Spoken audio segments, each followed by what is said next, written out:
Welcome, everyone. It's time for Making Sales Social Live, and it's coming to you from the Social Sales Link virtual studios and brought to you by AskSSL.ai. I'm Bob Woods, and I'm joined by Bryn Tillman and Stan Robinson Jr. How y'all doing today? Great, thanks. Howdy. Excellent. Excellent Yes, stuff. excellent. Thanks, Bob. Good, good. So when LinkedIn first started, and I was there, it was all about networking, and that was more than 21 years ago. Now it's so much more, and yet at its heart, it's still about networking. So we're going to talk about networking and sales, and specifically about how it's crucial for you to know who your first degree connections are connected to so you can start those all important conversations with those people. So before we get rolling, any initial thoughts on that, guys? Well, it's the reason why I am so obsessed with LinkedIn because it is the only tool in the entire world where you can search and filter your connections. And so I'm really excited that we're going to talk about this because there is nothing else out there that can help salespeople leverage their social proximity in order to gain access to prospects, buyers, and referral partners. Exactly. Yeah. Stan? Yep, just LinkedIn was originally created as a professional network, and it's maintained that identity to this day, in spite of the complaints sometimes that it's becoming more Facebook-like, but it's still a professional network. And it's just Yes. great to see one that's maintained its identity and its utility as a professional network. And as Bryn mentioned, the power of this tool in helping us to leverage our networks more effectively. Exactly, exactly. So before we get started with this snowball into a fiesta, it's important for you to know that you need to know rather who falls into your ideal client profile or Right. ICP. These are, details about the people who you want to help and specifically about who you want to help too. So this could be location, this could be industry, this could be title, it could be a combination of those things, it could be all of those things, it could be things that I'm not even thinking about right now. But you have to build that ideal client profile because you really need to know who you're looking for before you reach out to your first degree connections to ask them about their connections. Otherwise, you're just spinning your wheels with people who may not necessarily need to help you in terms of either prospects or even networking partners. And a prospect ICP and a networking partner ICP, which really isn't an ICP, it might be a IRPC or something like that I at that point. will referral person. That might actually be two separate things as well. So obviously Absolutely. keep all of those in mind as well. Awesome. So let's jump in. We are jumping in. Number one. So, this is all going to involve searching and searching again for your ideal client profile, or if you're looking to network your and whatever. Number one is search by relationship. So, Bren, do you want to Yeah. go ahead and expand and expound? Yeah, I mean, well, we can start, I guess, with the big general search, right? So, Yeah. as you mentioned, you want to identify your ICP, and a lot of this is taking a look at how your current clients position themselves. What are their roles? What are their titles? What geographic location are you serving? And industry is interesting because you could put in manufacturing, but there could be 4 or 5 subcategories. So you're going to take the time to build out those filters. So now relationship. Today we're talking about who knows your prospects. So we're not going to talk about the first degree connections that helps you to identify who you know that meets that criteria. Where we're going to focus is on the second degree relationship button. This allows us to search and filter all of our connections based on the criteria, and we can get a list of all the people we want to meet with whom we have a shared connection. Yeah, it's pretty simple, Stan. Yep, not much to add there. Just to reemphasize, Bob, what you said about the pre-work in terms of knowing your ideal customer profile beforehand, because that's when the LinkedIn filters can really work for you. So a lot of times when we're talking to people about LinkedIn strategy, we say a big part of LinkedIn strategy takes place off of LinkedIn, because you have to be clear on who you want to connect with before you even start looking at LinkedIn filters. Yeah, exactly. But LinkedIn is very powerful when it comes when it comes to its filters. That's and LinkedIn has built up its filters into something that once upon a time, I mean, it barely even had filters, and now even in the free version of LinkedIn, you have access to some pretty powerful filters. If you go all the way to the Sales Navigator route, which we're actually going to be talking about a little bit, the filters there are just amazing, and you can absolutely have your mind blown by some of the things that you can find in Sales Navigator, and the people you can find in Sales Navigator too, based on who you want to meet and learn more about. Love that. All right, next one. So now we're going to get a little bit more specific with the filters, because it's fairly new, I think.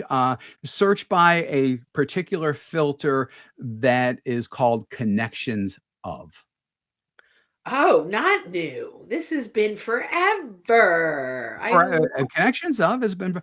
Oh, I'm actually getting that confused with with another one. But yeah, you're right. Go ahead. Yeah, connections of is why I'm here. Like, Yes. this is it, right? Connections of is the magic. So when you are in, whether you're in the free LinkedIn or in Sales Navigator, this is an absolute incredible tool, because now let's say you've got 12,000 second degree connections that match your ideal prospect. Now I'm going to say, who does Bob Woods know that meets that criteria? And it goes down to 72. Right. And so now I can reach out to Bob and say, hey, Bob, you're connected to quite a few people I'm looking to get in front of. Do you have 10 minutes where I can run these names by you?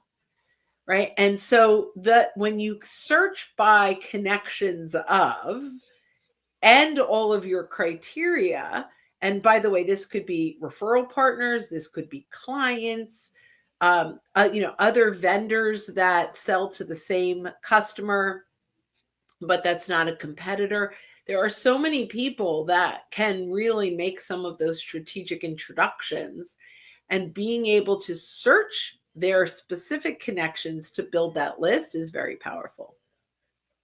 Yeah, exactly.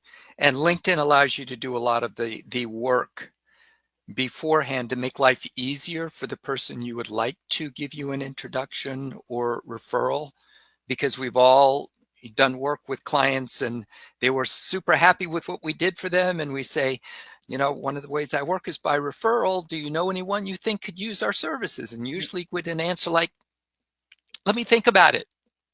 Yeah. And this way you can produce a list and think about it for them. And as Bryn said, then just walk through the list with them and make their life easy.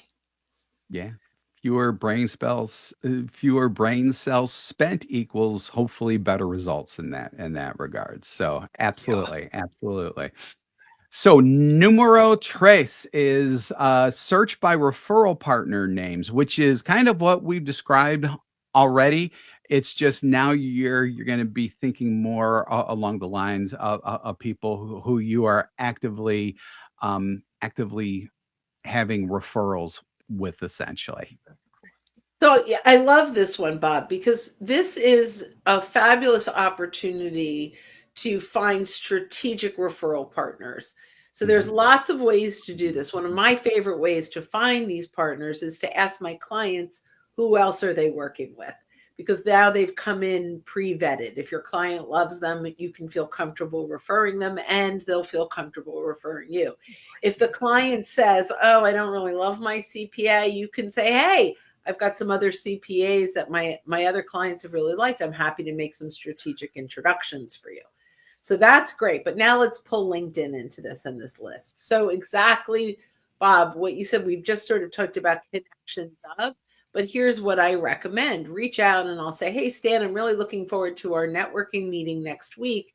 Please feel free to look through my LinkedIn connections, build a list of people that you want to meet, and we can whittle them down to a few meaningful introductions. If it's okay with you, I can do the same. And so now we set it up in a way that it's expected you're going to come with a list. Now, if it's on, if you're doing a virtual networking meeting, simply share your screen with one another. It's great. But if it's in person, I'm going to go back to my old school ways where across the street from my office, when I had a physical office in Plymouth Meeting, Pennsylvania, was a California Pizza Kitchen. And about 3 times a week, I would have networking lunches and I could walk there and it was awesome. And I would actually print off the 3 pages of connections that met that criteria. And I could sit there. We didn't have to open up the computer. And it was just a nice conversation. And I literally would just take notes and vice versa. So I love this. I'm going to share one last thing. When you create that list, there is a URL at the top. Every single thing you do on LinkedIn, unless it's a pop-up box, has its own unique link, its own unique URL. So if you build a list of connections, of filters, and you click on the first degree filter, you're going to see your first degrees. But if I go ahead and copy that link and send it to Stan, and Stan clicks through, he's going to see his first degrees. So if you run up against someone who has closed down their network, this is your way around it. While you can't see the list, by sending Stan a list of exactly the criteria and first degrees, you could say, hey, Stan, here's a list of the people you know that I'm looking to meet. And he's going to be like, how did you do that?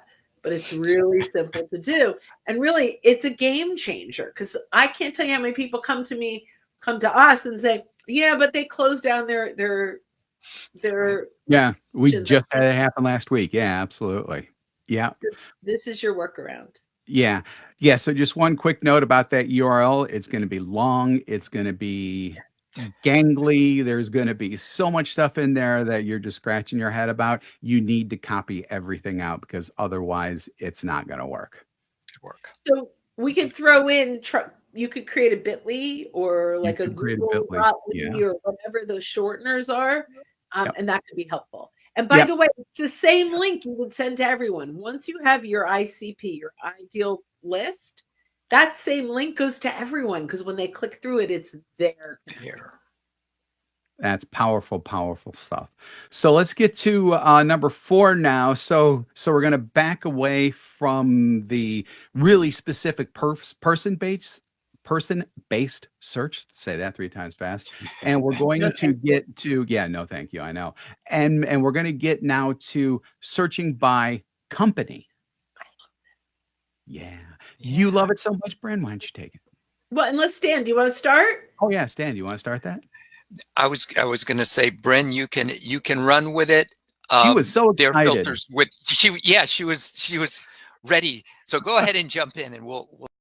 So this blows people's minds because they don't recognize that they can do this. But if you go into LinkedIn and Sales Navigator, you can do this as well. But in regular free LinkedIn, if you go into the search bar and hit enter and then go to the all filters, change your people to companies. So this is going to give you different filters. You're still going to have industry, but you're going to have company size in there. And how I love this. So I can pick all the industries and location and company size.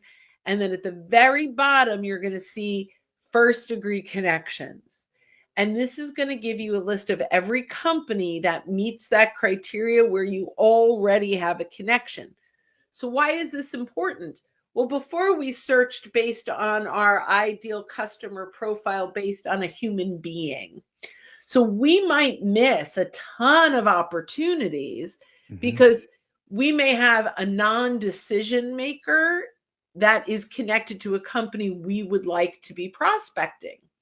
But that's fine, because we could go in there with my little message, hey, Bob, my company just recently assigned your company to me. I noticed that you are connected. And I'm wondering if you'd be open to a quick call where you can help me understand the culture and the landscape. So it's not the right person necessarily, but it's someone that can help you socially listen and understand what's going on. And potentially, if the conversation goes well, create an internal introduction into that right person. And even develop a champion for you within the organization as well. So in other words, someone who doesn't have, ultimate sign off or purchasing authority, but someone who could essentially be your cheerleader and talk for you within that company as well. Oh, yeah, that's fabulous. So when you do that, make sure you don't just show up. Same thing Stan said earlier before. Don't just show up and say, who else in your company should I be talking to? Go into that company and search and build the list of the 3, 4, 5 people that you'd like to bring into that conversation. So instead of just saying, so who else should I be talking to? You could say, typically, the next step would be to bring in these 3 people. Do you happen to have access to their calendar? And it's a game changer in closing that next step. And for Sales Navigator users, which I'll toss this to Stan really quick, searching by company and developing that list is even easier, right, Stan? Yeah, Sales Navigator includes so many additional filters that you can use. And I know in the next one, we're about to talk a little bit about filters like posted on LinkedIn and change jobs that show you activity that you can't see with free LinkedIn. Or even LinkedIn Premium without Sales Navigator. Yeah, correct. Good point. Yep. Yeah. So I definitely wanted to use that point as a bridge because number 5 is going to go straight to Mr. I probably shouldn't call you Mr. Sales Navigator because LinkedIn will probably claim copyright Mr. or Sales Nav. Sales Nav. There we go, Mr. Sales Nav. Sales Nav. So searching by active LinkedIn users on Sales Navigator. I love this one. I think it's especially powerful because just because you're on LinkedIn or just because you have a LinkedIn account rather doesn't necessarily mean that you are on LinkedIn. So active LinkedIn users are the people who are actually using LinkedIn and hopefully on a fairly regular basis, even maybe once a week or whatever. But Stan, why don't you go ahead and take that away with a little bit more details about that and how to do that and why you would do that. Yeah, since we're all limited on time, you want to make the best use of your time when you're on LinkedIn or Sales Navigator. And one of the challenges is you may do a search. It comes back with 200 search results. And who do I start with? Well, it's a good idea to start with people who, as Bob mentioned, are active on LinkedIn because they're most likely to see your requests to connect and to be posting and see any comments and anytime you tag them. As Bob just said, just because they have a LinkedIn account doesn't mean they look at LinkedIn. Mm-hmm. So Sales Nav does give you the ability to search for people who've posted within the past 30 days. And there are few better indications of people that are active on LinkedIn than if you've taken the time to post. So that's one. And then another one that goes under the radar sometimes is people who've changed jobs. Yeah. So Sales Navigator will show you people who've changed jobs in the past 90 days, I believe it is. Yep. And that's an opportunity to start a conversation by congratulating them. And it also just gives you a window into potential opportunities in the company that they left because someone else had to take over their position and in their new position, depending on the relationship that you have with them. I love it. There's 2 opportunities. Yeah. 2 opportunities with every change jobs. Yeah, go ahead, Bob. Sorry. Oh no, I was just saying that's what we used to call in the radio business a twofer, like two for Tuesday. That's exactly. Yep. That's awesome. I'm gonna throw one other thing which is not searchable, and I know we're talking about search, but I believe that this is a game changer with active on LinkedIn, which is the little green circle that's at the Yep. bottom of the picture, right? If you want to active, that means they're on right now. If it's a solid green, they're on desktop. If it's green with a white dot in the middle, they're on mobile. This is a fantastic time to message someone because they are on LinkedIn at this very moment. Yep. Yeah. Would that LinkedIn would let us search for those, but we Yeah. can Oh my always- gosh, that would be a That game. would be hot. Without a Juicy. doubt. My friend Dana Without a says doubt. juicy all the time. That would be juicy. So now, Ah, Oh boy. So with that, let's go ahead and wrap things up. So we want to thank you for joining us for this episode of Making Sales Social Live, again sponsored by AskSSL.ai. If you're with us live on LinkedIn or YouTube right now, we do this every week, so keep an eye out for our live sessions. If you're listening to us on our podcast and you haven't subscribed already, you may want to think about hitting that subscribe or follow button to access all of our previous shows and be alerted when new ones drop. And like everyone says out there, drop us a like or comment as well. We absolutely love those. We do 2 shows weekly. We do this one and then our Making Sales Social interview series, where we talk with leaders and experts in marketing, sales, business, AI, and so many more areas than you can shake a stick at, whatever that means. If you'd like more info on our podcast, go to socialsaleslink.com/podcast. So with that, when you're out and about this week or any week, be sure to make your sales. social. social. All Woo, right, that we was are the best one so that far. was best one yet, without a doubt. Thanks everyone. Have a great week, great weekend, whatever it is you're doing, whenever you're listening to this. Bye-bye. Bye now.